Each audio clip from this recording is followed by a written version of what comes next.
ॐ अज्ञानतिमिरान्धस्य ज्ञानाञ्जनशलाकया चक्षुरुन्मिलितं येन तस्मै श्रीगुरवे नमः। श्रीचैतन्यमनोभीष्टं स्थापितं येन भूतले स्वयं रूपकदा मह्यं ददाति स्वपदान्तिकं। वन्देऽहं श्रीगुरुं श्रीयुतपदकमलं श्रीगुरुन् वैष्णवांश्च श्रीरूपं साग्रजातं सहगण रघुनाथान्वितं तं सजीवं साद्वैतं सावधूतं परिजनसहितं कृष्णचैतन्यदेवं श्रीराधाकृष्णपादान् सहगण ललिता श्रीविशाखान्वितांश्च। हे कृष्ण करुणा सिन्धो दीनबन्धो जगत्पते गोपेश गोपिकान्त राधाकान्त नमोऽस्तुते। तप्तकाञ्चन गौराङ्गी राधे वृन्दावनेश्वरी वृषभानुसुते देवी प्रणमामि हरिप्रिये। वाञ्छाकल्पतरुभ्यश्च कृपासिन्धुभ्य एव च पतितानां पावनेभ्यो वैष्णवेभ्यो नमो नमः। अनन्तकोटिवैष्णववृन्द की जय। नमः विष्णुपादाय कृष्णप्रेष्ठाय भूतले श्रीमते जयपताका स्वामिन् इति नामिने। नमो आचार्यपादाय निताय कृपाप्रदायने गौरकथाधामदाय नगरग्रामतारिणे।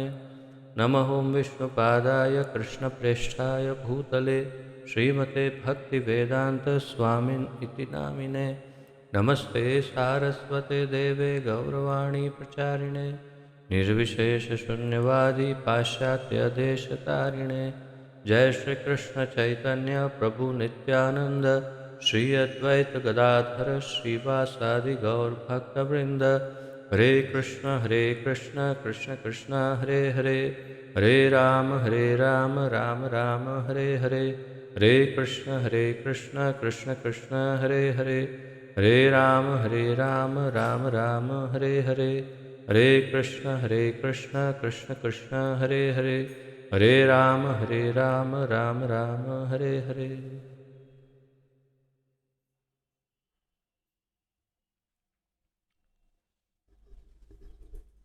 आप सबका बहुत बहुत स्वागत है आज के इस ज्ञान यज्ञ में, जिसके अंतर्गत हम सम्मिलित रूप से श्रीमद् भगवद गीता यथारूप का अध्ययन कर रहे हैं। इसका आलेखन हमारे इस्कॉन के संस्थापक आचार्य श्री श्रीमद् अभय चरणारविंद भक्तिवेदांत स्वामी श्रील प्रभुपाद जी ने किया है। श्रील प्रभुपाद की जय। तो छठे अध्याय का अध्ययन जारी है और छठे अध्याय में हम श्लोक संख्या 27 तक पहुँचे हैं।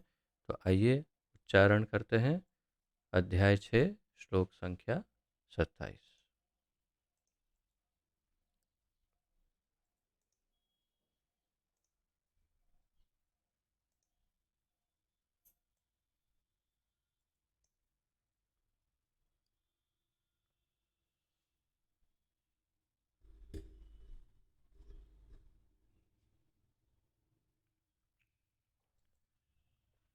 प्रशान्तं मनसं ह्येनं योगिनं सुखमुत्तमम् उपैति शान्तरजसं ब्रह्मभूतमकल्मषम्। प्रशान्तं मनसं ह्येनं योगिनं सुखमुत्तमम् उपैति शान्तरजसं ब्रह्मभूतमकल्मषम्। शब्दार्थ अनुवाद तथा तात्पर्य श्रील प्रभुपाद जी द्वारा। प्रशांत कृष्ण के चरण कमलों में स्थित या शांत। अब यहाँ पर बहुत ही विलक्षण अनुवाद प्रभुपाद जी कर रहे हैं और अब आने वाले कुछ श्लोकों तक उनका अनुवाद, शब्दार्थ और अनुवाद बहुत विलक्षण है। तो मैं आपको जैसे जैसे हम आगे बढ़ते जाएंगे मैं आपको बताऊंगा। तो यहाँ प्रशांत अर्थात शांत, प्रशांत का अर्थ है शांत, लेकिन उसका अनुवाद प्रभुपाद जी कर रहे हैं कृष्ण के चरण चरण कमलों में स्थित। अब कोई अनुवादक यदि व्याकरण के आधार पर इसका अनुवाद करने बैठेगा, आश्चर्यचकित हो जाएगा कि यहाँ कृष्ण के चरण कमलों का तो कहीं वर्णन नहीं, इस शब्द का अर्थ ऐसा नहीं होता, तो प्रभुपाद जी ने क्यों इस प्रकार अनुवाद किया है। और मैं आपको कई बार पहले भी निवेदन कर चुका हूँ कि श्रील प्रभुपाद जी एक महाभागवत वैष्णव आचार्य हैं, और भगवान जो कहना चाहते हैं वही वे लिखते हैं। तो प्रभुपाद जी के सारे अनुवाद अगर हम व्याकरण के दृष्टिकोण से या भाषा के दृष्टिकोण से, भाषांतर के दृष्टिकोण से देखेंगे तो लगेगा कि ये ठीक नहीं है, परंतु जो गहराई में इसका मर्म समझता है कि ये एक महाभागवत वैष्णव आचार्य द्वारा लिखा हुआ है, परम वैष्णव है, तो इसमें कभी त्रुटि हो ही नहीं सकती, भूल हो ही नहीं सकती, या चीटिंग का कोई प्रश्न नहीं, अर्थात कुछ बनावट नहीं हो सकती। तो ये शुद्धतम, सत्यतम और बिल्कुल वास्तविक ये अनुवाद प्रभुपाद जी ने किए हैं। इसलिए प्रशांत का अर्थ यहाँ पर भगवान कहना चाहते हैं कृष्ण के चरण कमलों में स्थित, और वही शांति प्राप्त करता है जो भगवान की शरण ग्रहण करता है, उनके चरण कमलों की। इसीलिए प्रभुपाद जी ने प्रशांत का अर्थ समझाया कृष्ण के चरण कमलों में स्थित। मनसम, जिसका मन, ही, निश्चय ही, एनम, यह, योगिनम, योगी, सुखम, सुख, उत्तमम, सर्वोच्च, उपैति, प्राप्त करता है, शांत रजसम, जिसकी कामेच्छा शांत हो चुकी है। अब यहाँ पर शांत और रजसम, ये दो शब्द एक करके शांत रजसम जो शब्द है उसका अगर आप अनुवाद के अंदर देखेंगे तो प्रभुपाद जी कहीं कामेच्छा की बात नहीं कर रहे हैं, परंतु शब्दार्थ में देखेंगे तो शांत रजसम का अनुवाद कर रहे हैं जिसकी काम इच्छा शांत हो चुकी है। क्योंकि रजसम, रजस के, वैसे तो रजसम का सीधा अर्थ है रजोगुण, परंतु एक और अर्थ है काम इच्छा, रजोगुण, रजसम का अर्थ एक और है काम इच्छा भी। तो शांत रजसम अर्थात जिसकी काम इच्छा शांत हुई, और या तो फिर हम रजोगुण के दृष्टिकोण से देखें तो जो रजोगुण से मुक्त हो चुका है। ब्रह्मभूतम, अब इस शब्द के ऊपर प्रभुपाद जी काफ़ी विश्लेषण करेंगे आगे। ब्रह्मभूतम इस शब्द के ऊपर काफ़ी गहराई से अलग श्लोकों का उल्लेख करके भी बताएंगे। ब्रह्मभूतम का अर्थ यहाँ शब्दार्थ में लिखते हैं प्रभुपाद जी, परमात्मा के साथ अपनी पहचान द्वारा मुक्ति, परमात्मा के साथ अपनी पहचान के द्वारा मुक्ति। तो भगवान के साथ हमारी क्या पहचान है, उस पहचान को पहचानने के बाद जो मुक्ति प्राप्त होती है उसे कहते हैं ब्रह्मभूतम। और फिर अंतिम शब्द है अकल्मषम, कल्मश से रहित, अकल्मषम यानी समस्त पूर्व पाप कर्मों से मुक्त। प्रभुपाद जी ने इस प्रकार अनुवाद किया, बहुत ही विलक्षण अनुवाद करते हैं प्रभुपाद जी, अद्वितीय, अर्थात कोई दूसरा पूरी पृथ्वी पर ऐसा कोई दूसरा अनुवाद वादक आपको मिलेगा नहीं, क्योंकि ये वही बोलना चाहते हैं जो भगवान बोलना चाहते हैं। इसीलिए अकल्मषम, तो कल्मश से रहित, कल्मश अर्थात तकलीफ़ें, पीड़ाएं, परेशानियां, कष्ट जो भी हमें आते हैं, तकलीफ़ें या पीड़ाएं, तो कल्मश अकल्मषम का अर्थ है कि पीड़ा रहित, लेकिन यहाँ कहते हैं समस्त पूर्व पाप कर्मों से मुक्त। प्रभुपाद जी ऐसा अनुवाद करते हैं। अर्थात अगर पूर्व पाप कर्मों से मुक्त नहीं होगा तब तक उसे कर्मफल भोगना पड़ेगा, और जब तक कर्मफल भोगेगा तब तक दुखी रहेगा। तो दुख रहित रहने का क्या सूत्र है, उसकी कड़ी क्या है, बीज क्या है? उसका बीज है पाप कर्मों में। जब तक पाप कर्म पड़े हैं तब तक उसका फल भोगेगा और दुखी होगा। तो इसीलिए पाप कर्म से ही मुक्त हो जाएगा जब, तो फिर अपने आप कल्मश भी हट जाएगा। तो प्रभुपाद जी इतना गहराई में उसका अनुवाद करते हैं। अनुवाद पढ़ते हैं। जिस योगी का मन मुझ में स्थिर रहता है वह निश्चय ही दिव्य सुख की सर्वोच्च सिद्धि प्राप्त करता है। वह रजोगुण से परे हो जाता है। वह परमात्मा के साथ अपनी गुणात्मक एकता को समझता है और इस प्रकार अपने समस्त विगत कर्मों के फल से निवृत्त हो जाता है। इसे समझने से पूर्व, इसके पूर्व का श्लोक जो है 26, उसका अनुवाद देखते हैं। 26 या 25, 26 ये सब में आप देखें तो धीरे धीरे किस प्रकार समाधि की स्थिति को प्राप्त होता है उसका वर्णन किया है भगवान ने। और फिर 26 में कहा है कि मन अपनी चंचलता तथा अस्थिरता के कारण जहाँ कहीं भी विचरण करता हो मनुष्य को उसे वहाँ से खींच और अपने वश में करना चाहिए, कर लेना चाहिए। तो समाधि की स्थिति में कैसे मन को वश में करना चाहिए, और वो सब स्थिति हो गई। और अब भगवान जो कह रहे हैं 27वें श्लोक में, वो है ब्रह्मभूत स्थिति या समाधि की संपूर्ण स्थिति या सिद्ध अवस्था में क्या होता है उसका वर्णन कर रहे हैं। जब सिद्ध हो गया, समाधि सिद्ध हो गई, ध्यान पूर्ण हो गया, तो सिद्ध अवस्था में क्या प्राप्त होता है उसका वर्णन प्रभुपाद जी कर रहे हैं और कह रहे हैं।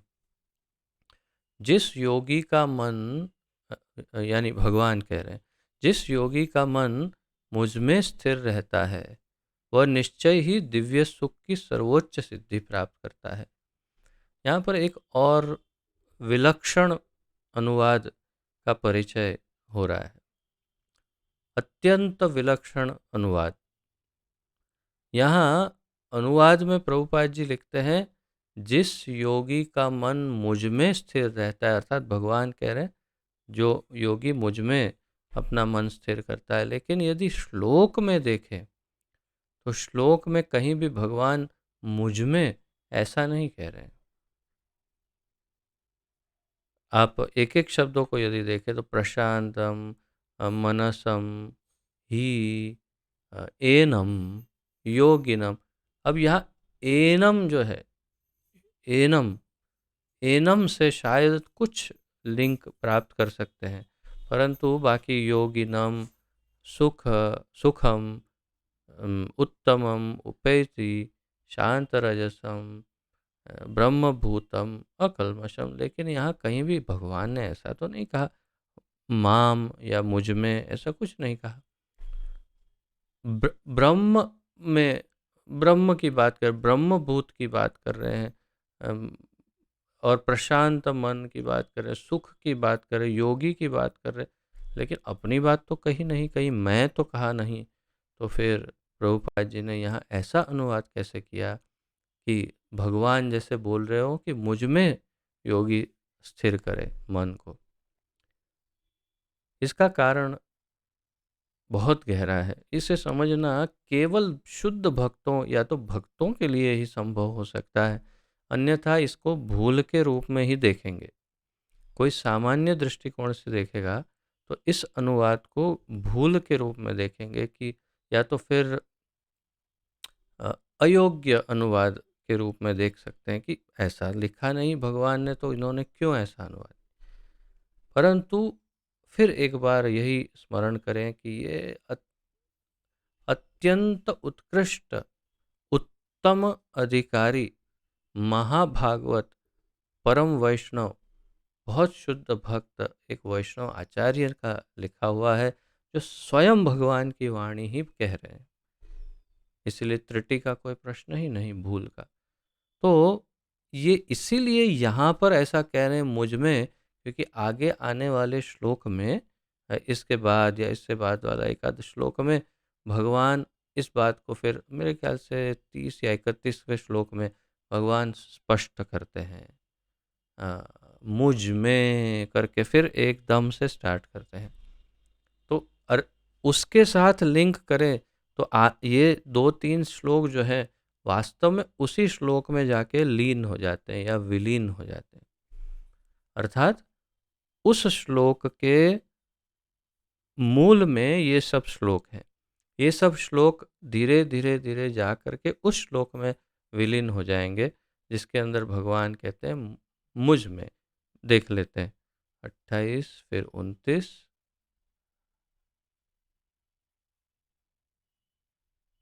और 30। यो मां पश्यति सर्वत्र सर्वं च मयि पश्यति तस्याहं न प्रणश्यामि स च मे न प्रणश्यति। यो मां पश्यति, जो मुझको सब जगह देखता है।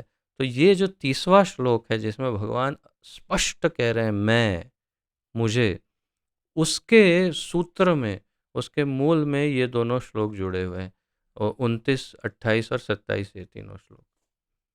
तो इसीलिए 30वें श्लोक के अनुसंधान में प्रभुपाद जी 27वें श्लोक का अनुवाद जो है उसी से भगवान जैसे अपनी बात कर रहे हो उस प्रकार अनुवाद कर रहे हैं। और इसे इस प्रकार समझना, अगर हम इस प्रकार इस दृष्टिकोण से नहीं समझेंगे तो हम प्रभुपाद जी के अनुवादों को नहीं समझ पाएंगे। अगर प्रभुपाद जी के अनुवादों को नहीं समझ पाएंगे तो भगवान की वाणी कैसे समझेंगे? तो वास्तविक भगवत गीता को समझने के लिए ये अनुसंधानों को समझना मेरे मेरे दृष्टिकोण से अनिवार्य है। तो यहाँ प्रभुपाद जी अनुवाद करते हैं, जिस योगी का मन मुझ में स्थिर रहता है, भगवान कह रहे हैं, वह निश्चय ही दिव्य सुख की सर्वोच्च सिद्धि प्राप्त करता है। तो दिव्य प्रश्न कि दिव्य सुख की सर्वोच्च सिद्धि कौन सा योगी प्राप्त करता है? दिव्य सुख की सर्वोच्च सिद्धि कौन सा योगी प्राप्त करता है? जो योगी भगवान में अपने मन को स्थिर करता है।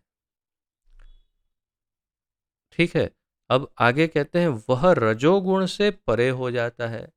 तो जैसे शब्दार्थ में हमने देखा था शांत रजसम, जिसकी कामेच्छा शांत हो चुकी, और यहाँ अनुवाद करते हैं जो रजोगुण से वो परे हो जाता है, वह परमात्मा के साथ अपनी गुणात्मक एकता को समझता है। ये कौन से शब्द का अनुवाद है? परमात्मा के साथ अपनी गुणात्मक एकता को समझता है। यह है ब्रह्मभूत शब्द का अनुवाद। और फिर और कहते हैं और इस प्रकार अपने समस्त विगत कर्मों के फल से निवृत्त हो जाता है। अर्थात अकल्मषम, अकल्मषम अर्थात समस्त पहले के पापों से मुक्त हो जाता है।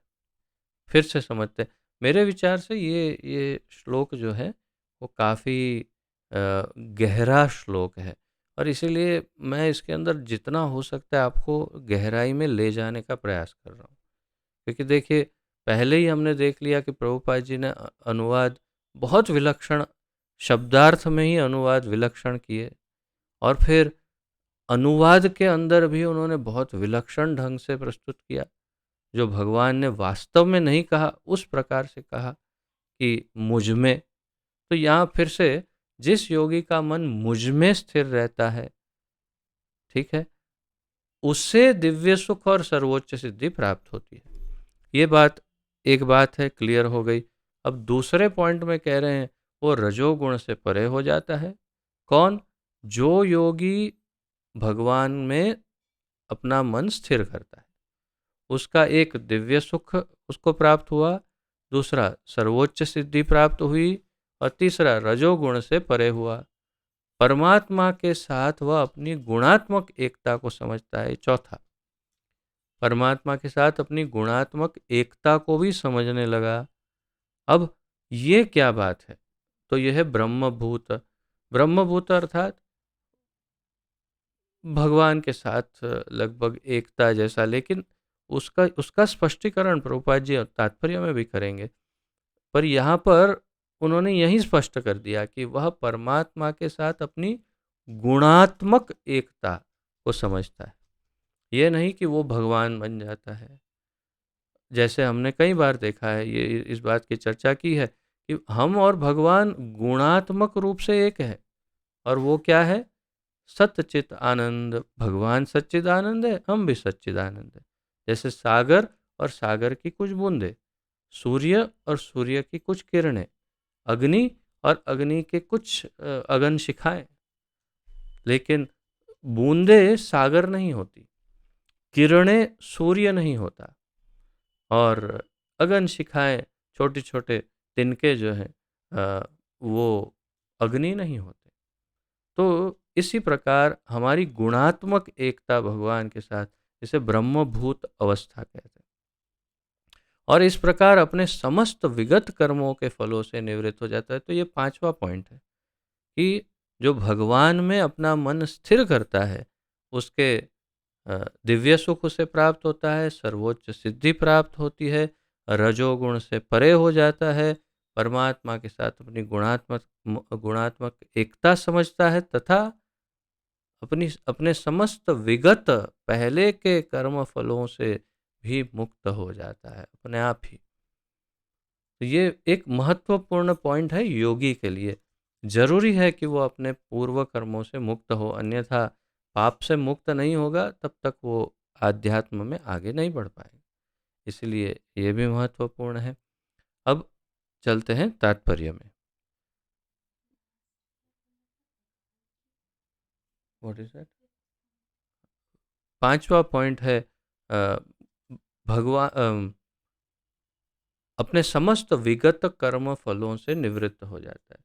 अपने पूर्व कर्म के जितने फल हैं या पाप कर्म हैं, उससे मुक्त हो जाता है। वो उसका पांचवा अम, उसकी प्राप्ति है। ये पांच प्राप्तियां होती है जब योगी मन को कृष्ण में लगा देता है तब।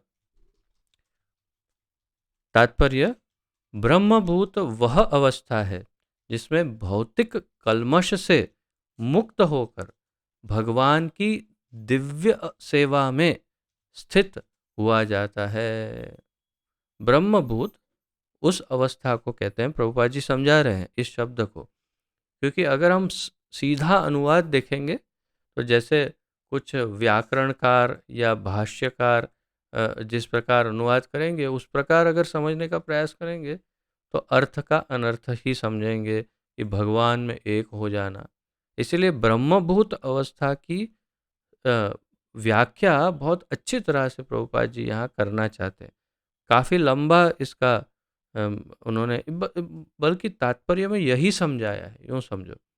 तात्पर्य में उन्होंने ब्रह्मभूत शब्द का ही अर्थ समझाया। उन्होंने कहा ब्रह्मभूत अ, वह अवस्था है जिसमें भौतिक कल्मश से मुक्त होकर भगवान की दिव्य सेवा में स्थित हुआ जाता है। भगवान से गुणात्मक एकता पहले ये कहा, अब कह रहे हैं भौतिक कल्मश से मुक्त हो जाए और भगवान की दिव्य सेवा में लग जाए। तो भगवान से एकता कैसे हो सकती है? ब्रह्मभूत का सीधा सीधा अर्थ देखे तो अनुवादकों ने किया है ब्रह्म में स्थित होना। तो ब्रह्म में कैसे स्थित हो सकते हैं? भगवान की सेवा में लगेंगे तभी तो भगवान में स्थित हो पाएंगे, अन्यथा भगवान में कैसे स्थित होंगे? और वो पहले के जब तक पाप और कल्मश मुक्त नहीं होंगे उससे, तो भगवान की सेवा में कैसे लगेंगे? इसीलिए प्रभुपाद जी ने बताया वह अवस्था है ब्रह्मभूत जिसमें कल्मश से मुक्त होंगे और दिव्य सेवा में स्थित होंगे। ये काफ़ी महत्वपूर्ण है हम भक्ति योगियों के लिए समझना कि ब्रह्मभूत शब्द का वास्तविक अर्थ क्या है, अन्यथा अर्थ का अनर्थ हो सकता है। अब उसका एक और अर्थ समझाते हुए अन्य श्लोक का अनुसंधान लेकर प्रभुपाद जी कह रहे हैं 18वें अध्याय में 54वां श्लोक 18.54 है, जिसमें मद भक्तिम लभते पराम। तो ये पूरा श्लोक यदि देखेंगे तो ब्रह्मभूत प्रसन्नात्मा न शोचति न कांक्षति समः सर्वेषु भूतेषु मद भक्तिम लभते पराम। इसमें ब्रह्मभूत शब्द है। ब्रह्म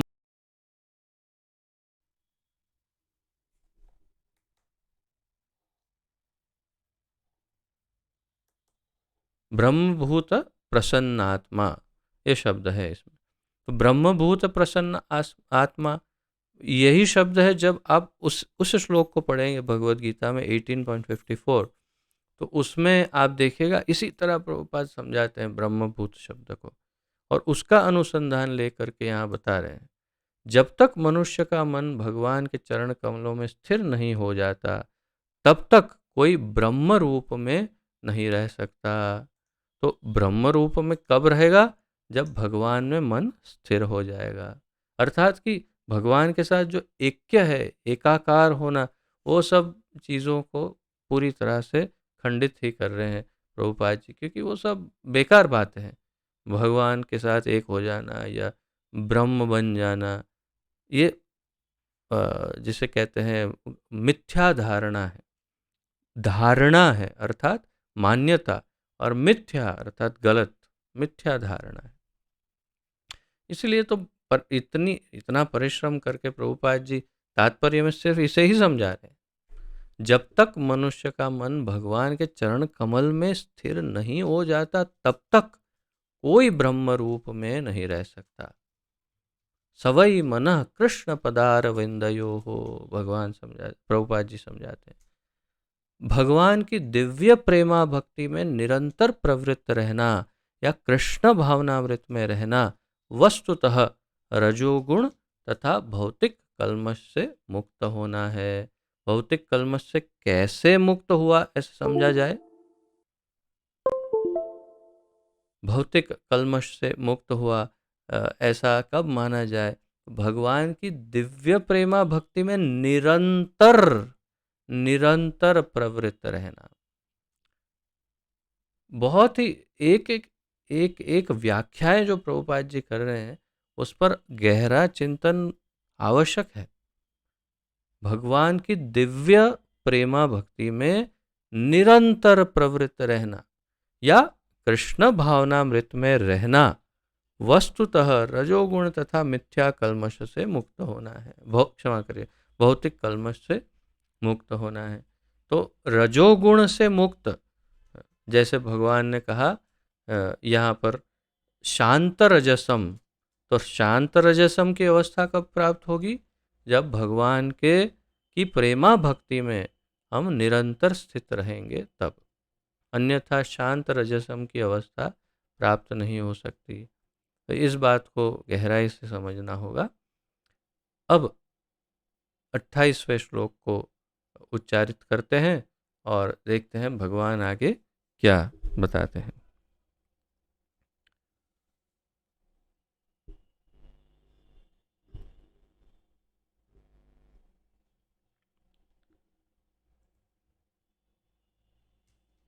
युञ्जनेव सदात्मानं योगी विगतकल्मषः सुखेन ब्रह्म संस्पर्शम् अत्यन्तं सुखमश्नुते।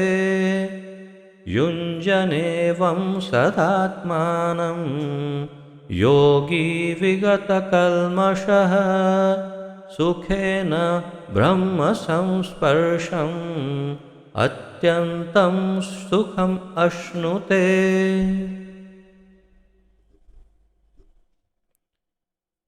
युंजन, योगाभ्यास में प्रवृत्त होना। ये शब्द विलक्षण है, इसको आप नोट करें और ध्यान में रखें, क्योंकि ये पहले ये शब्द हमने ज़्यादा इसका उपयोग हुआ नहीं है। युंजन, युंजन का अर्थ है योग अभ्यास में प्रवृत्त होना।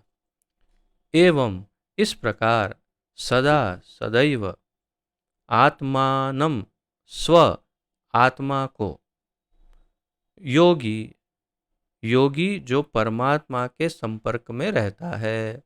देखिए फिर एक बार विलक्षण शब्दार्थ प्रभुपाद जी का। सामान्य शब्द है योगी, लेकिन कह रहे हैं जो योगी जो परमात्मा के संपर्क में रहता है। क्यों क्यों ऐसा विलक्षण अनुवाद? क्योंकि इसमें अर्थ वही है भगवान का कहने का। ऐसे योगी की बात कर रहे हैं जो परमात्मा के संपर्क में हो, इसीलिए प्रभुपाद जी यहाँ पर इस प्रकार का अनुवाद कर रहे हैं। विगत, मुक्त, कल्मषः, सारे भौतिक दूषण से, सुखेन, दिव्य सुख से, ब्रह्म संस्पर्शम, ये भी एक बहुत ही विलक्षण शब्द है। जैसे ब्रह्मभूत वैसे ब्रह्म संस्पर्शम, ये भी विलक्षण शब्द है। ब्रह्म के सानिध्य में रहकर, सानिध्य क्या होता है? समीप रहकर, उनके नज़दीक रहकर, उनके साथ रहकर, उसे कहते हैं सानिध्य प्राप्त करना। जैसे किसी के साथ आप रहते हैं, तो किसके सानिध्य में?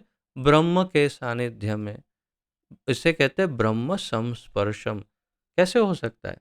ब्रह्म तो निराकार है। इसका अर्थ सीधा है कि अगर हम निराकार ब्रह्म के संपर्क में नहीं रह सकते, तो उसका अर्थ है कि यहाँ भगवान की ही बात हो रही है, यानी ब्रह्म अर्थात भगवान। तो ब्रह्म संस्पर्शम अर्थात भगवान के सानिध्य में रहकर अत्यंतम, सर्वोच्च, सुखम, सुख का, अश्नुते, प्राप्त करता है। अत्यंत सुखम अश्नुते, सर्वोच्च सुख को प्राप्त करता है। अनुवाद: इस प्रकार योगाभ्यास में निरंतर लगा रहकर, किस प्रकार, किस प्रकार? पहले के पूर्व के श्लोक में क्या कहा? जो योगी मुझ में अपना मन स्थिर करता है, तो उस प्रकार तुम भगवान में मन को स्थिर किया हुआ हो, ऐसा योगी। इस प्रकार योगाभ्यास में निरंतर लगा रहकर आत्मसंयमी योगी समस्त भौतिक कल्मश से मुक्त हो जाता है और भगवान की दिव्य प्रेमा भक्ति में परम सुख प्राप्त करता है। अब देखिए, इसे फिर से बिल्कुल गहराई से अध्ययन करते हैं।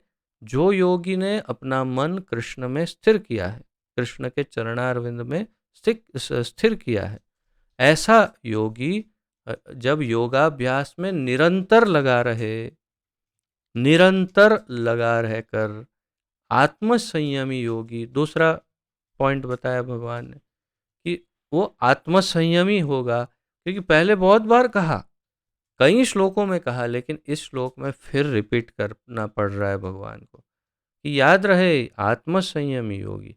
तो आत्मसंयमी योगी जो निरंतर योगाभ्यास में भगवान के चरणों में स्थिर है, ऐसे समस्त भौतिक कल्मश से मुक्त हो जाता है। हर प्रकार के भौतिक कल्मश से, कल्मश शब्द का अर्थ मैं कई बार समझा चुका हूँ, तो उससे मुक्त हो जाता है और भगवान की दिव्य प्रेमा भक्ति में परम सुख प्राप्त करता है। श्लोक को देखें, कहीं भी भगवान की दिव्य प्रेमा भक्ति का उल्लेख है? कहीं दिखाई तो नहीं दे रहा है। ब्रह्म संस्पर्शम कहा, लेकिन प्रेमा भक्ति की बात नहीं कही। तो मैंने आपको उसका जो कहते हैं हिंट, अर्थात कि उसका एक इशारा कर दिया था आपको शब्दार्थ के समय कि ब्रह्म संस्पर्शम तभी हो सकता है जब साक्षात भगवान के संपर्क में रहे। और जब भगवान के संपर्क में कैसे रह सकते हैं? प्रेमा भक्ति के सिवा ये पॉसिबल नहीं है, संभव नहीं। इसीलिए और भगवान की दिव्य प्रेमा भक्ति में परम सुख प्राप्त करता है। ये शब्द कहाँ है? अत्यंतम सुखम अश्नुते, सर्वोच्च सुख प्राप्त करता है। कौन? ब्रह्म संस्पर्शम, जो भगवान के सानिध्य में रहता है। कैसे रह सकता है? प्रेमा भक्ति के द्वारा। प्रभुपाद जी कितने परफेक्ट एक्यूरेट अनुवाद करते हैं। हम केवल तभी कल्पना लगा सकते हैं जब हम समझें कि प्रभुपाद जी कौन हैं, जिन्होंने इस प्रकार के अनुवाद किए हैं जो कोई भी अनुवादक नहीं कर सकता। उसे लगेगा कि हम भगवान की वाणी बदल रहे हैं, ऐसा लगेगा उसे, परंतु प्रभुपाद जी भगवान की वास्तविक वाणी यहाँ पर कह रहे हैं। इसीलिए काफ़ी चीज़ें बदली हुई लगती है, लेकिन वास्तव में यही कहना चाहते हैं भगवान। कैसे पता चलेगा? बस एक दो श्लोक के बाद पता चलना शुरू हो जाएगा। जैसे 30वें श्लोक में पता चलेगा। तात्पर्य, 2 लाइन का तात्पर्य प्रभुपाद जी कह रहे हैं, आत्म साक्षात्कार का अर्थ है भगवान के संबंध में अपनी वास्तविक स्वाभाविक स्थिति को जानना। भगवान के संबंध क्या है? अपने हजारों बार हम उच्चारण कर चुके हैं इसका। जीवेर स्वरूप है नित्य कृष्णेर दास। तो हमारा स्वरूप है कृष्ण का नित्य दास। इस संबंध का, इस स्थिति को जानना, तथा ममेवांशो जीवलोके, भगवान के हम अंश हैं, ये जानना स्थिति को। जीव यानी आत्मा भगवान का अंश है और उसकी स्थिति भगवान की दिव्य सेवा करते रहना है। वही बात है, दोनों बातें। ममेवांशो वो भी आ गया और जीवेर स्वरूप कृष्ण नित्यदास वो भी आ गया। ये दोनों एक ही लाइन में प्रभुपाद जी ने समझा दिया कि जीव भगवान का अंश है और उसकी स्थिति भगवान की दिव्य सेवा करते रहना है। ब्रह्म के साथ यह दिव्य सानिध्य ही ब्रह्म संस्पर्श कहलाता है। ब्रह्म संस्पर्श का अर्थ समझा रहे हैं, ब्रह्म के साथ यह दिव्य सानिध्य, ब्रह्म अर्थात भगवान, भगवान के साथ का ये दिव्य सानिध्य, उनके साथ रहना, उसे ब्रह्म संस्पर्श कहते हैं। अब 29वें श्लोक का उच्चारण करते हैं। हाँ, मैं हमारे अत्यंत प्रिय वरिष्ठ गुरु भाई द्वारका चैतन्य प्रभु जी का खूब स्वागत करता हूँ। आपका बहुत बहुत स्वागत है हमारे साथ प्रभु जी। मुझे एक ऊर्जा प्राप्त हो रही है, आप आए हैं तो, और अच्छा बोल पा रहा हूँ।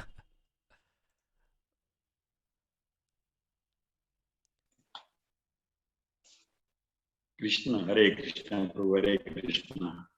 आप आए तो द्वारकाधीश आए जैसा लग रहा है।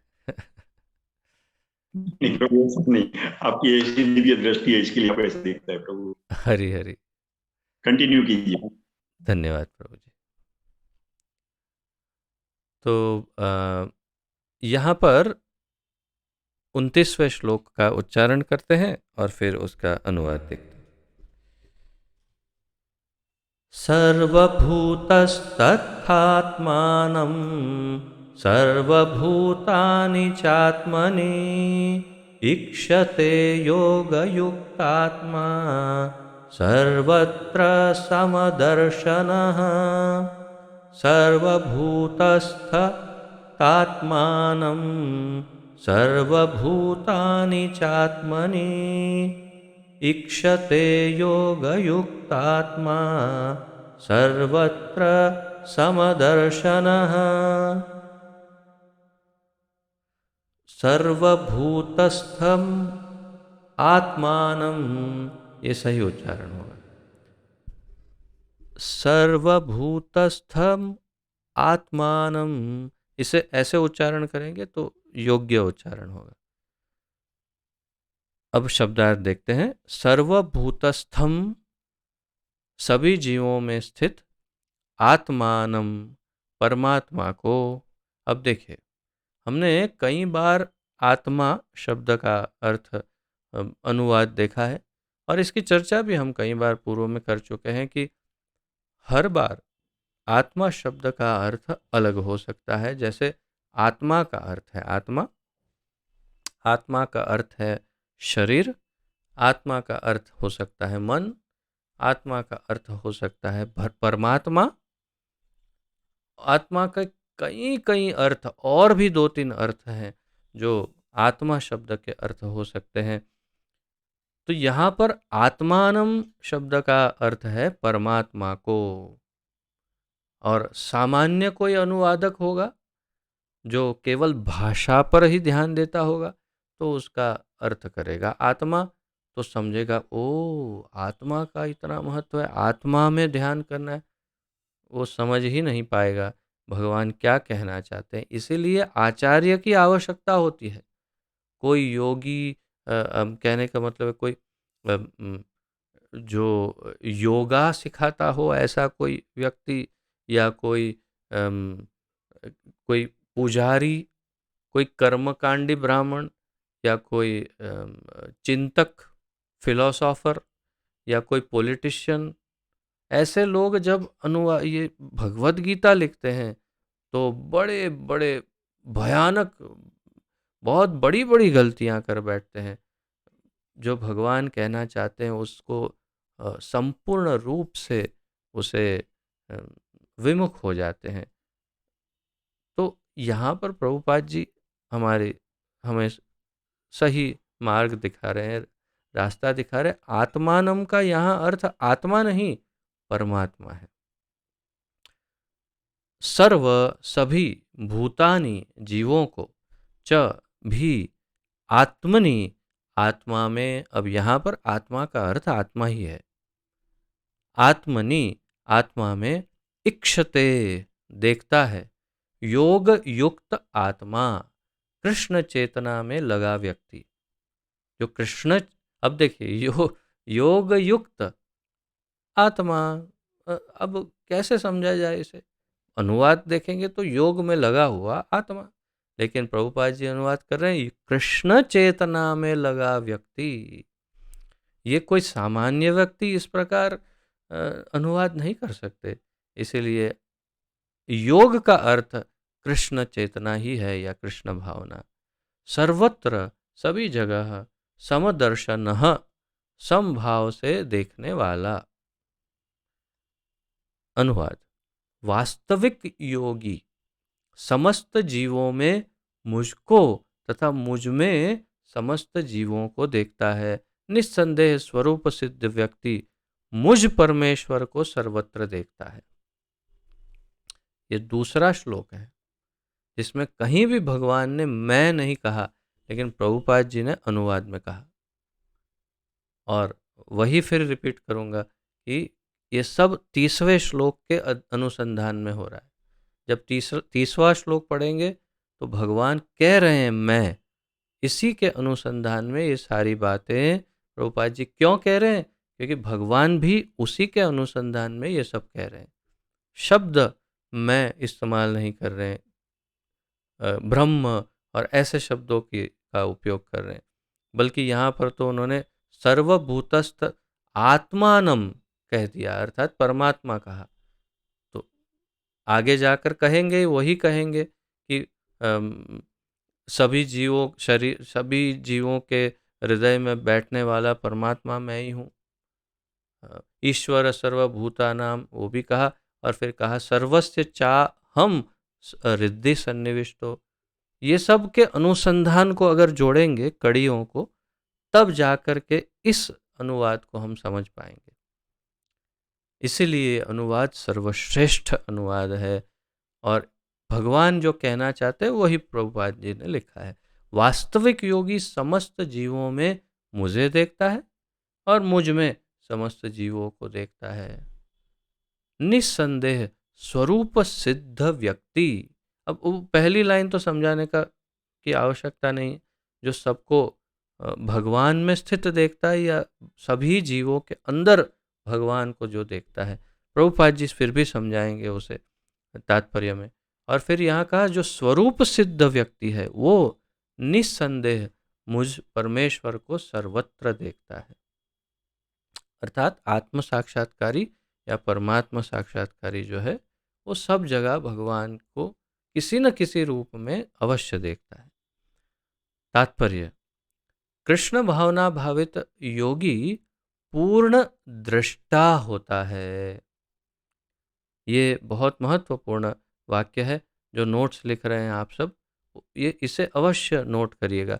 कृष्ण भावना भावित योगी जो होता है वो पूर्ण दृष्टा होता है, अर्थात वो सब कुछ एकदम क्लियर देख सकता है, स्पष्ट और पूरा देख सकता है, क्योंकि वह परब्रह्म कृष्ण को हर प्राणी के हृदय में परमात्मा रूप में स्थित देखता है।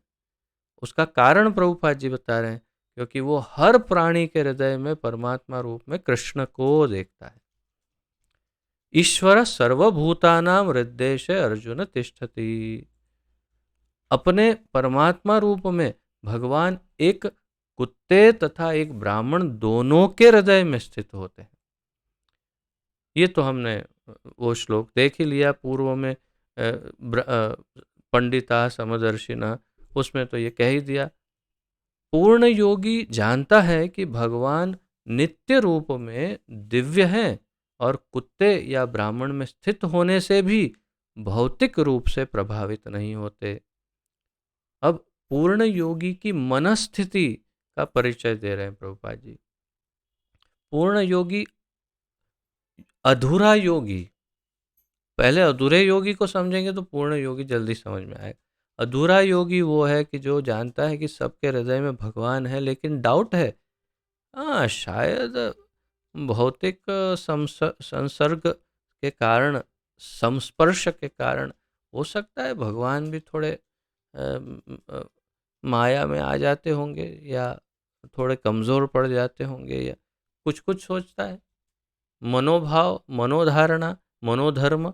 परंतु पूर्ण योगी अर्थात कृष्ण भावना भावित व्यक्ति, जैसे कि पहली लाइन में कहा, वो जानता है कि भगवान नित्य रूप में हमेशा दिव्य ही रहते हैं और ये कुत्ते या ब्राह्मण किसी में भी स्थित हो जाए भौतिक रूप से प्रभावित नहीं होते, अर्थात उनमें ऐसे गुणों का कोई कोई उसमें उनमें कोई प्रभाव नहीं होता। कुत्ते के हृदय में परमात्मा संपूर्ण भगवान ही रहते हैं। वही जैसा श्रीमद् भागवत में 2.2.8 में बताया गया, केचित् स्वदेहांतर हृदयावकाशे प्रादेश मात्रम पुरुषम वसंतम चतुर्भुजम कंज रथांग शंखम गदाधरम धारणया स्मरंती। तो वही चतुर्भुज में रहेंगे, वही हाथ में शंख चक्र गदा पद्म पकड़े रहेंगे, और वही 8 इंच के परमात्मा रहेंगे, प्रादेश मात्रम पुरुषम वसंतम। और चाहे कुत्ते के हृदय में हो, चाहे किसी के भी हृदय में क्यों ना हो, भगवान उसी स्वरूप में रहेंगे और भौतिक स्थिति से बिल्कुल भी उन्हें कोई प्रभाव नहीं होगा, भौतिक रूप से प्रभावित नहीं होते। प्रभुपाद जी ने कहा यही भगवान की परम निरपेक्षता है। भगवान का गुण प्रभुपाद जी यहाँ वर्णन कर रहे हैं। भगवान की परम निरपेक्षा यही है कि कहीं भी कैसे भी रहे स्थिति में कोई प्रभाव नहीं पड़ता उन पर। यद्यपि जीवात्मा भी एक एक हृदय में विद्यमान है, किंतु वह एक साथ समस्त हृदयों में सर्वव्यापी नहीं है। जीवात्मा और परमात्मा का सबसे बड़ा अंतर यही है। जीवात्मा, ये बात पहले भी कह चुके हैं प्रभुपाद जी, आज फिर रिपीट कर रहे हैं कि एक समय में एक जीवात्मा एक ही हृदय में रहता है, लेकिन एक परमात्मा एक समय में हर एक जीव के हृदय में रहते हैं और फिर भी वे पूर्ण रहते हैं। तो ये सबसे बड़ा अंतर है एक परमात्मा और जीवात्मा में। जो वास्तविक रूप से योगाभ्यास करने वाला नहीं है वह इसे स्पष्ट रूप में नहीं देखता। तो अधूरे योगी का वर्णन प्रभुपाद जी यहाँ कर रहे हैं, कह रहे हैं जो वास्तविक रूप से योगाभ्यास नहीं करने वाला वैसे लोग जो हैं वो इसे स्पष्ट रूप में नहीं देख सकते। एक कृष्ण भावना भावित व्यक्ति कृष्ण को आस्तिक तथा नास्तिक दोनों में देख सकता है। चाहे कोई नास्तिक खड़ा हो सामने, उसके हृदय में भी है तो सही भगवान, और आस्तिक हो तो अवश्य है उसके हृदय में। स्मृति अर्थात वेदों की बात है। स्मृति में इसकी पुष्टि इस प्रकार हुई है, आततत्वाच्च मातृत्वाच्च आत्मा ही परमो हरिः। भगवान सभी प्राणियों का स्रोत होने के कारण माता और पालनकर्ता के समान है। भगवान की तुलना माता और पालनकर्ता के साथ स्मृति में अर्थात वेदों में हुई है। भगवान सभी प्राणियों के स्रोत है, अर्थात सारे प्राणी उनमें से ही उत्पन्न है। ममेवांशो जीवलोक, और इसीलिए वे माता और पालनकर्ता के समान है, मातृत्वाच्च। और फिर आगे कह रहे हैं प्रभुपाद जी, जिस प्रकार माता अपने समस्त पुत्रों के प्रति समभाव रखती है, उसी प्रकार परमपिता यानी कि या माता भी रखता है। तो माता के दृष्टिकोण में कैसे भी पुत्र हो, कितने भी पुत्र हो या पुत्रियां हो, सबको माता का वात्सल्य एक समान सबके लिए होता है। भेद नहीं होता माता के हृदय में। वैसे ही भगवान के हृदय में भेद नहीं है। फलस्वरूप परमात्मा प्रत्येक जीव में निवास करता है। इसीलिए भगवान हर एक जीव के साथ निवास करते हैं, उसके हृदय में कोई भेदभाव नहीं करते, चाहे कितना भी पापी क्यों ना हो, कितना भी उत्तम भक्त क्यों ना हो, सबके ही हृदय में भगवान रहते हैं। बाह्य रूप से प्रत्येक जीव भगवान की शक्ति यानी भगवद शक्ति में स्थित है। अब बाह्य रूप से प्रभुपाद जी कह रहे हैं, बाह्य रूप से भी प्रत्येक जीव, हर एक जीव भगवान की शक्ति में स्थित है, जैसा कि 7वें अध्याय में बताया जाएगा। भगवान की दो मुख्य शक्तियां हैं, परा तथा अपरा। जीव पराशक्ति का अंश होते हुए भी अपराशक्ति से बद्ध है। तो इसीलिए पहली कड़ी में कहा, बाह्य रूप से भी प्रत्येक जीव भगवान की शक्ति में स्थित है। आंतरिक रूप से क्या कहा, तो बाह्य रूप की तो शक्ति की बात है, आंतरिक रूप से तो भगवान का अंश ही है ममेवांशो।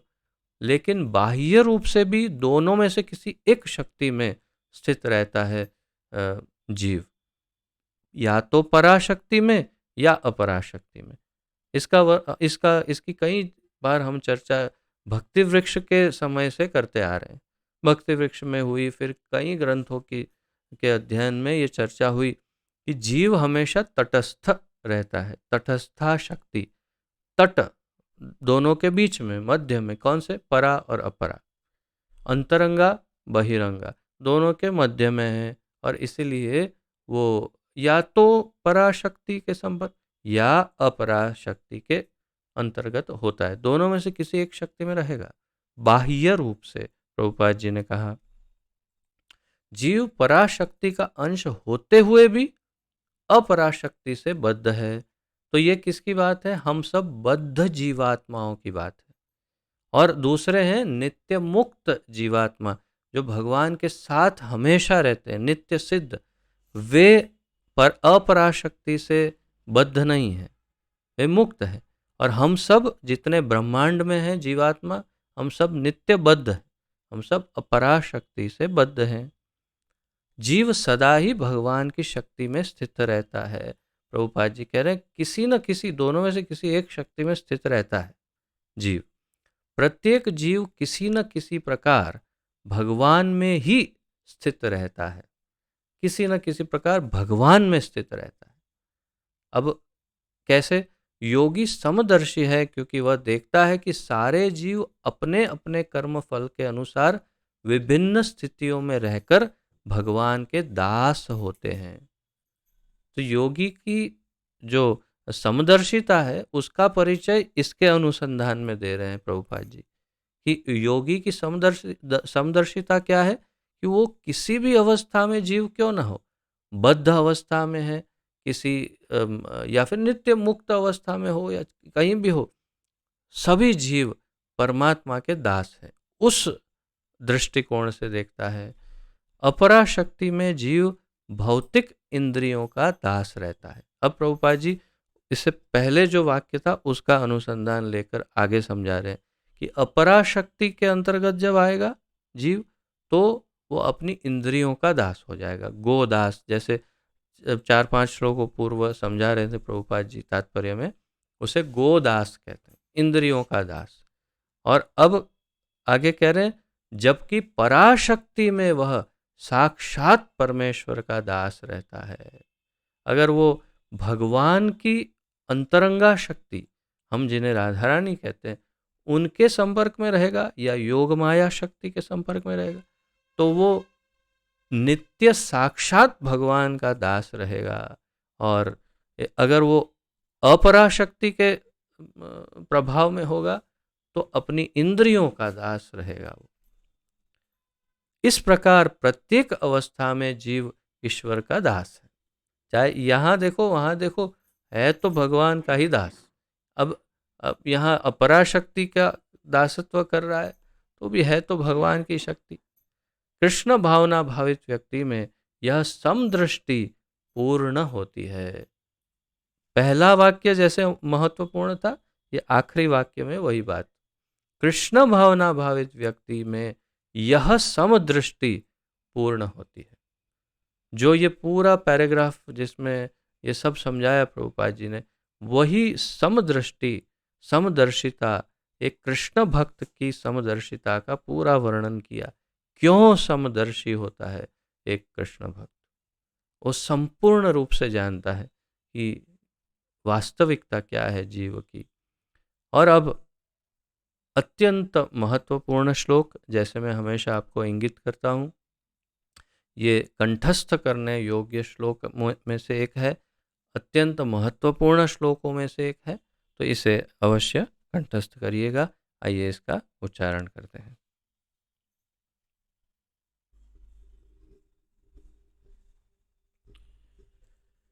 यो मां पश्यति सर्वत्र सर्वं च मयि पश्यति तस्याहं न प्रणश्यामि स च मे न प्रणश्यति। यो मां पश्यति सर्वत्र सर्वं च मयि पश्यति तस्याहं न प्रणश्यामि स च मे न प्रणश्यति। बहुत सुंदर श्लोक है, बहुत ही अद्भुत। शब्दार्थ में प्रभुपाद जी कह रहे हैं, यह जो माम मुझको पश्यति देखता है, सर्वत्र सभी जगह, सर्वम प्रत्येक वस्तु को, च तथा, मयि मुझ में, पश्यति देखता है, तस्य उसके लिए, अहम मैं, न नहीं, प्रणश्यामि अदृश्य होता हूँ, सह वह, च भी मैं मेरे लिए, न नहीं प्रणश्यति अदृश्य होता है। अनुवाद, जो मुझे सर्वत्र देखता है और सब कुछ मुझ में देखता है, उसके लिए न तो मैं कभी अदृश्य होता हूँ और न वह मेरे लिए अदृश्य होता है।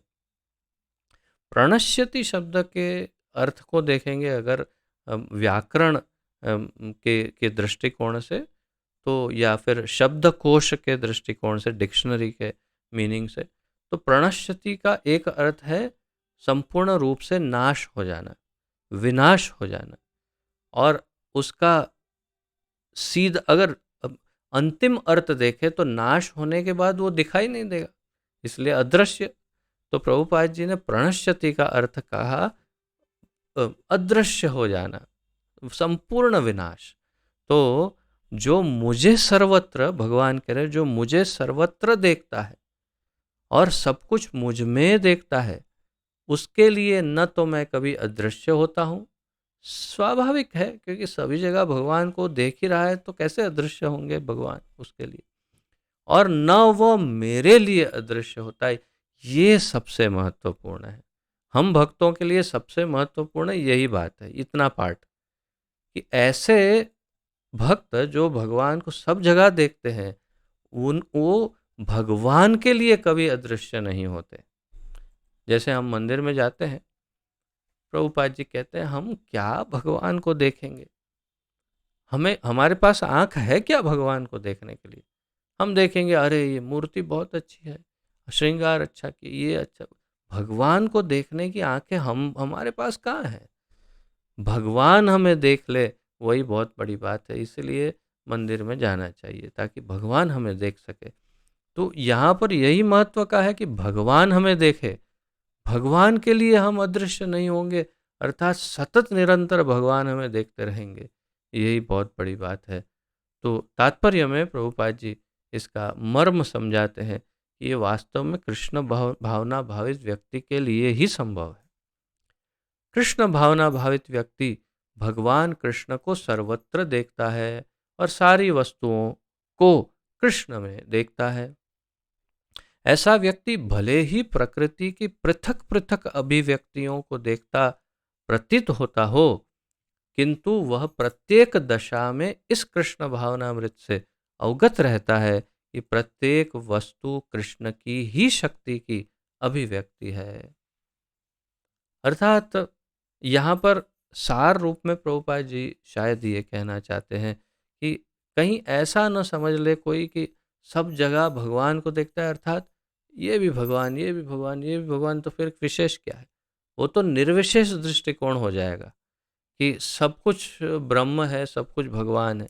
इस तरह नहीं, ये सब भगवान की शक्तियाँ हैं, इस प्रकार भगवान में स्थित है। और भगवान तो कण कण में है, क्षीरोदक्षाई रूप में, परमात्मा रूप में, गर्भोदक्षाई रूप में, सभी के हृदय में भी है, और कारणोदक्षाई नारायण के अंदर ही ये सारे ब्रह्मांड हमेशा समाहित रहते हैं। तो जिस प्रकार भी दृष्टिकोण ज्ञानमय तथा भक्तिमय दृष्टिकोण से भगवान को हर जगह प्रस्तुत देखता है। इसलिए प्रभुपाद जी कहते हैं कि कृष्ण भावना भावित व्यक्ति सर्वत्र देखता है, सारी वस्तुओं को कृष्ण में देखता है।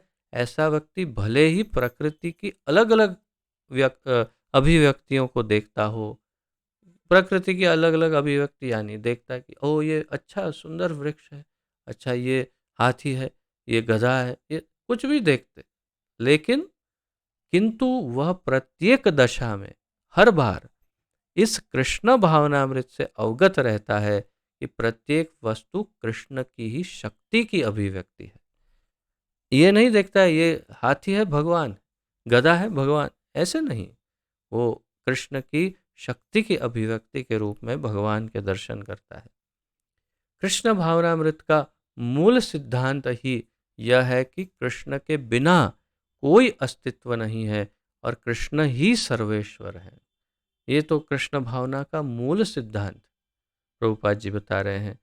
तो ये अवश्य नोट करिएगा, कृष्ण भावना का मूल सिद्धांत क्या है? कृष्ण के बिना कोई अस्तित्व नहीं है और कृष्ण ही सर्वेश्वर है। ये दो मूल सिद्धांत प्रभुपाद जी यहाँ बता रहे हैं। किसका? कृष्ण भावना का। कृष्ण के बिना अस्तित्व नहीं और कृष्ण ही सर्वेश्वर है। कृष्ण भावनामृत कृष्ण प्रेम का विकास है। ये भी मेरे विचार से बहुत महत्वपूर्ण है। कृष्ण भावनामृत क्या है? कृष्ण भावनामृत कृष्ण प्रेम का विकास है। अवश्य लिखिएगा या नोट करिएगा, कृष्ण भावनामृत कृष्ण प्रेम का विकास है। ऐसी स्थिति जो भौतिक मोक्ष से भी परे है। भौतिक मोक्ष अर्थात इस भौतिक संसार से मुक्त हो गया, जीव मुक्त हो गया। कहाँ गया? कहीं लटक रहा है ब्रह्म में। ओ ये तो दुर्दशा हो गई। क्या हो गया?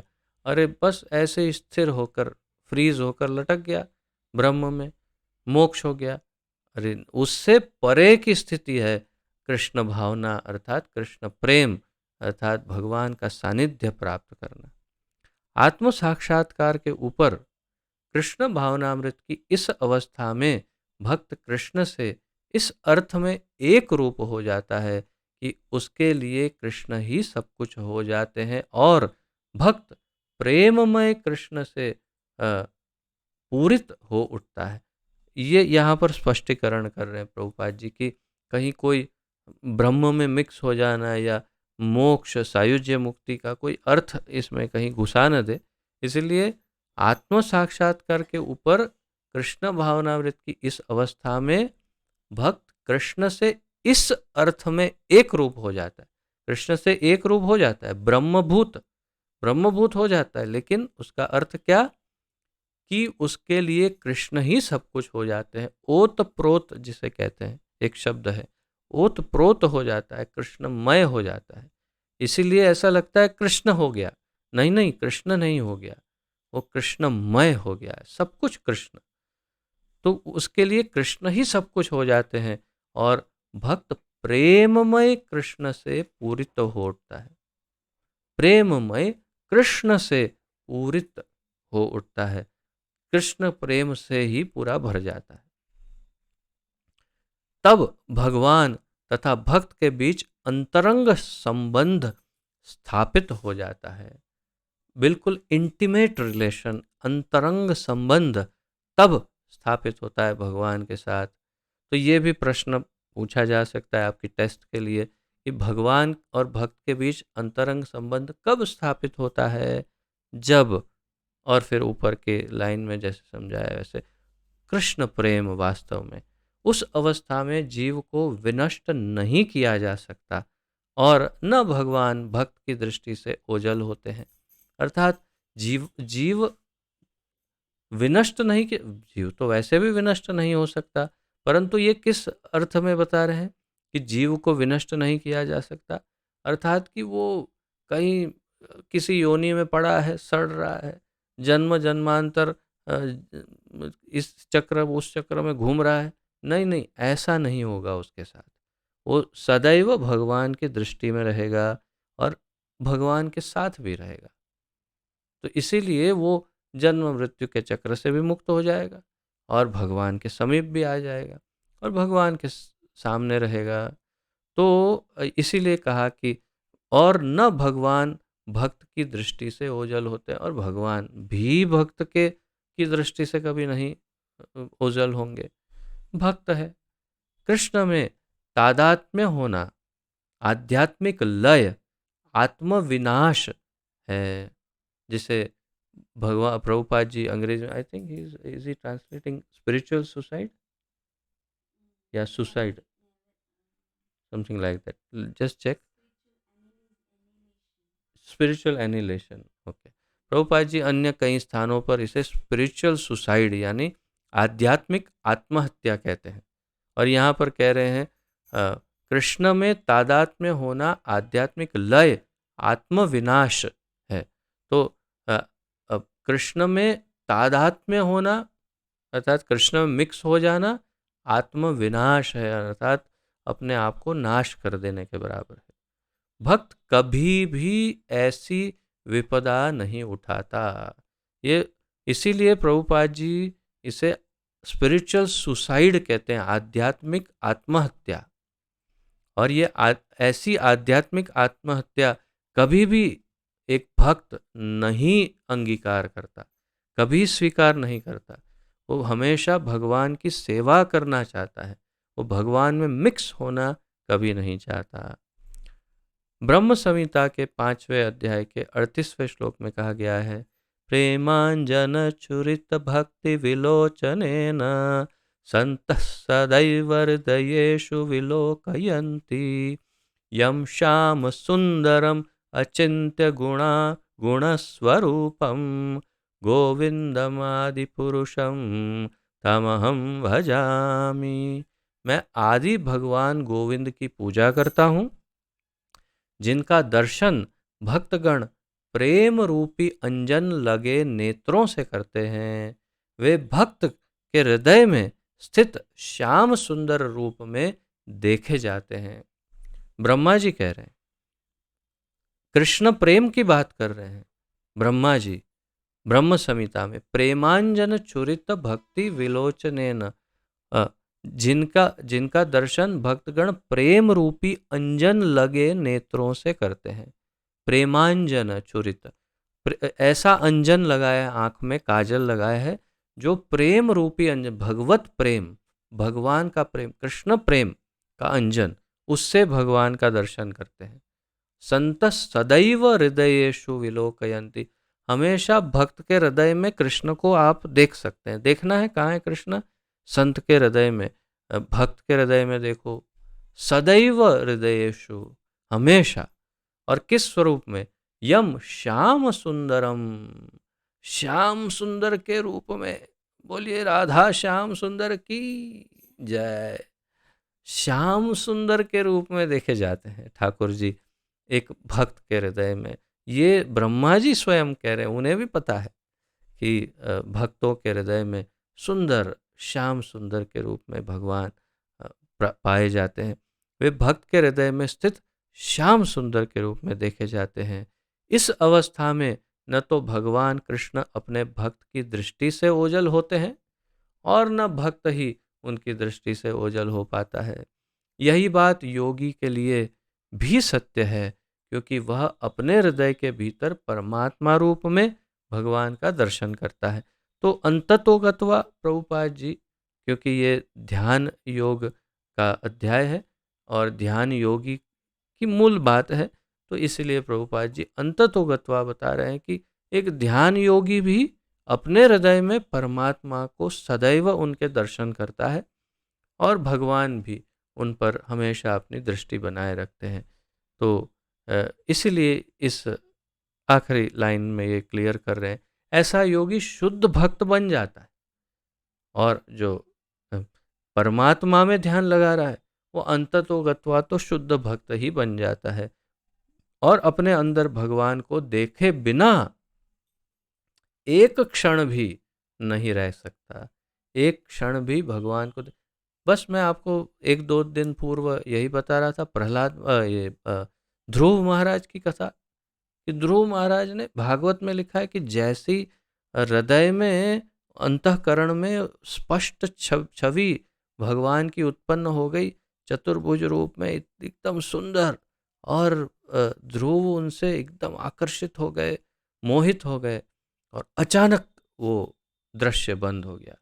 जैसे ही वो दृश्य बंद हो गया, इतने व्याकुल हो गए ध्रुव कि तुरंत उन्होंने आंख खोल दी, और जैसे ही आंख खोली वही छवि बिल्कुल साक्षात सामने खड़ी थी। भगवान भी बड़ा खेल करते हैं भक्तों के साथ, उनसे बात कैसे, अब उनका ध्यान कैसे खुलवाए, तो अंदर अदृश्य हो गए, बाहर आ गए, तब ध्रुव ने आंख खोली। तो इस प्रकार यहाँ कह रहे को एक क्षण भी उनको बिना देखे, वो भक्ति योगी जो ध्यान योगी है वो भी परमात्मा को एक क्षण भी देखे बिना नहीं रह सकता। भक्तों की तो बात ही ये है कि एक क्षण भी भगवान के बिना नहीं रह सकते। तो इस प्रकार आज यहीं पर विराम लेते हैं। अगला श्लोक भी अत्यंत महत्वपूर्ण है, उसकी चर्चा हम कल करेंगे। तो यदि आप में से किसी का कोई प्रश्न, जिज्ञासा, उत्कंठा, सुधार, सुझाव हो द्वारकाधीश प्रभु जी, तो अवश्य प्रस्तुत करिए।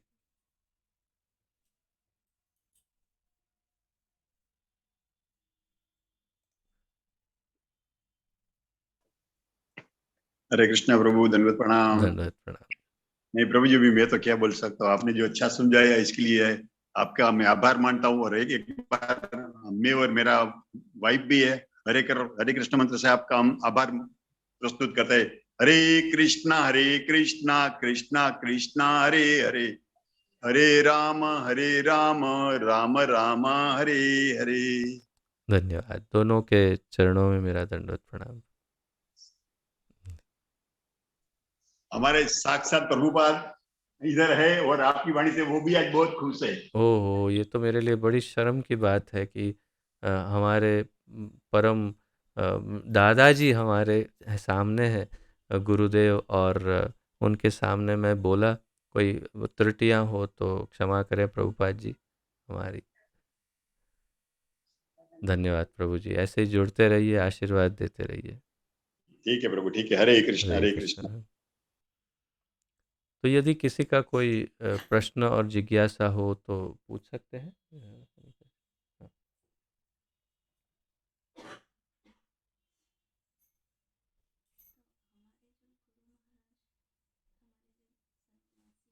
हम्म।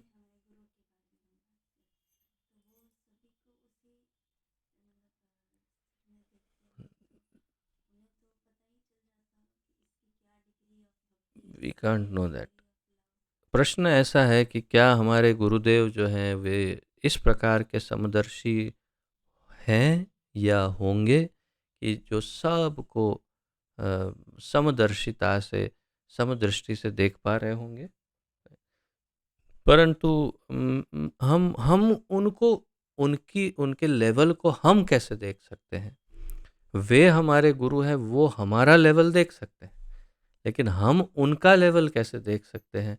हम तो इतने तुच्छ और पामर जीव हैं, इतने पतित जीव हैं कि हम अपने गुरुदेव के लेवल को हम नहीं देख सकते। और अगर हम अपने गुरु के लेवल को सीधा इस तरह देख सकें तो फिर हम उनके शिष्य कैसे होंगे? फिर तो हम भी गुरु के समान या तो उनसे भी ऊपर हो सकते हैं। इसलिए वास्तव में हम प्रयास भी करेंगे तो भी हम अपने गुरु को कभी जज नहीं कर सकते, न करना चाहिए। उन्हें हमें स्वीकार कर लेना चाहिए कि जो परंपरा से अधिकृत और शुद्ध गुरु हैं वे संपूर्ण ही है और उनकी समदर्शिता अवश्य होगी ही। इस बात को हमें ऐसे ही स्वीकार कर लेना चाहिए, क्योंकि नहीं तो हम गुरु के अंदर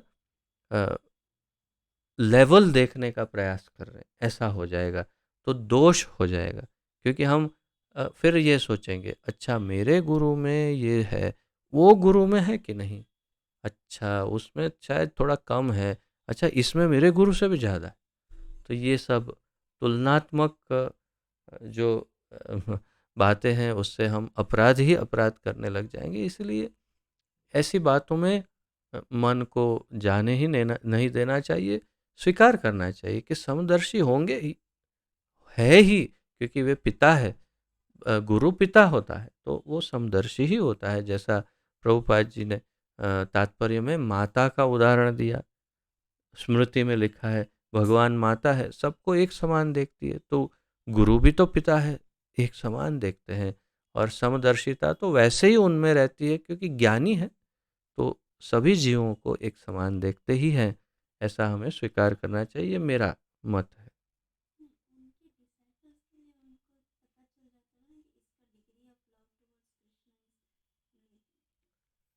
ये आध्यात्मिक शक्ति की बात है कि अ, गुरु को एक शक्ति अ, प्राप्त होती है परंपरा से, अपने पूर्ववर्ती आचार्यों और गुरु से, कि वे अपने शिष्य को बहुत ही अच्छी तरह से जानते हैं। इसका कुछ अंश तक का थोड़ा सा, मैं कोई गुरु नहीं पर फिर भी मैं इसका अनुभव कर पाता हूँ, इतने वर्षों से कर रहा हूँ कि मैं जितने भी जो भी ग्रुप मेंबर्स हैं उसमें किसी यही गुरुदेव की शक्ति के कारण स्पष्ट देख सकता हूँ। तो अगर मैं देख सकता हूँ तो फिर हमारे गुरु महाराज या प्रभुपाद जी जैसे और आचार्यों जैसे गुरुदेव जो हैं उन उनमें तो पूर्ण शक्ति, परंपरा की अधिकृत शक्ति है। तो वे बिल्कुल स्पष्ट रूप से अपने शिष्य को देख सकते हैं कि वो क्या लेवल में है, उसका आध्यात्मिक लेवल क्या है। एक शब्द बोलेगा, उठेगा बैठेगा, चलेगा फिरेगा, उतने में ही पता चल जाएगा कि इसका आध्यात्मिक लेवल क्या है, उसकी मनोदशा क्या है। कुछ करने की ज़रूरत नहीं पड़ेगी। किस प्रकार बैठा है, किस प्रकार कहाँ देख रहा है, किस प्रकार हिल चल रहा है, क्या बोल रहा है, दो चार वाक्यों में या एक आध बार इधर उधर हिलेगा, उतने में ही गुरु समझ जाएंगे कि इसका आध्यात्मिक लेवल क्या है। बड़ा आसान है, परंतु गुरु के पास वो परंपरागत शक्ति अ, होती है, इसीलिए उन्हें चैत्य गुरु अंदर से हेल्प करते ही होंगे और वे अवश्य देख ही पाते होंगे अपने शिष्यों का लेवल, ऐसा मैं समझता हूँ।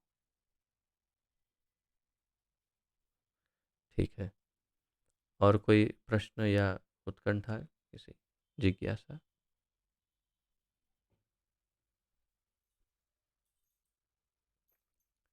ठीक है, तो विराम लेते हैं यहीं पर। आइए प्रणति निवेदन करें। पतित पावन जगत गुरु श्रील प्रभुपाद की जय। पतित पावन गुरुदेव की जय। निताय गौर प्रेमानंदे। हरि हरि बोल। आप सभी के चरणों में मेरा दंडवत प्रणाम तथा आप सबको बहुत बहुत धन्यवाद। हरे कृष्ण।